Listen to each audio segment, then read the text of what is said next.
Morning, it's the 14th of July 2022. I know that for definite because I've just looked and I got the date wrong yesterday. Anyway, quick update on the Tory leadership candidates. Courtesy of Paddy Power, we've got Penny Mordaunt, he's now the favourite, odds on favourite, 13-8.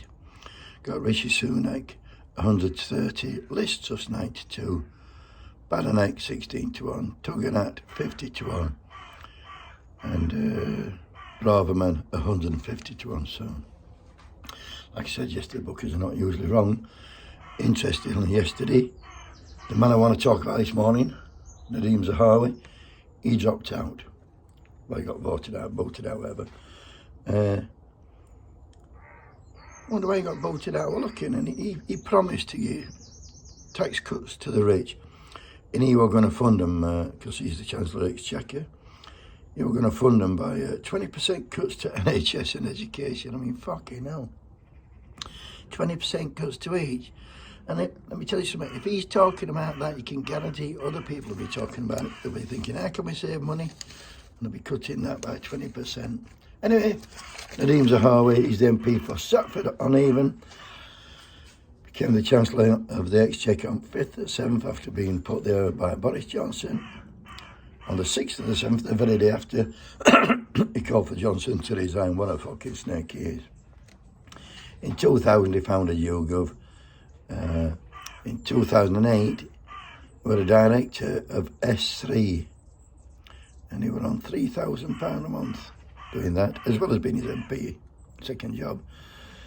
And in 2014, he stepped down from S3. And at that time, he got 70 grand's worth of shares.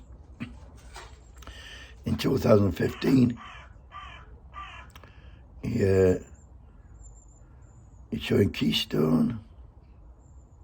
Can't see it. But he got paid 2018, and he got paid 1.3 million when he joined. Gulf Keystone Petroleum, it says. That's why he joined. He got 1.3 million for that. 2017, he spent 25 million buying property around London. And in 2021, he had him and his wife owned £100 million worth of property in London. What about that fucker? Back in 2011, he'd found some sort of company. Oh, he borrowed money off a Gibraltar-based company to finance the purchase of Oakland Estate, his constituency home. And that's 31 acres, his home. 875 grand he paid for that. And like I say, he used a Gibraltar-based company to avoid stamp duty on that property. That's that same property where he claimed £6,000 to eat his stables, but having been found out, he paid that back. He said it was a honest mistake. And he said if he becomes PM, when asked if he'd produce his tax returns, he said he wouldn't, but if he became PM, then he would.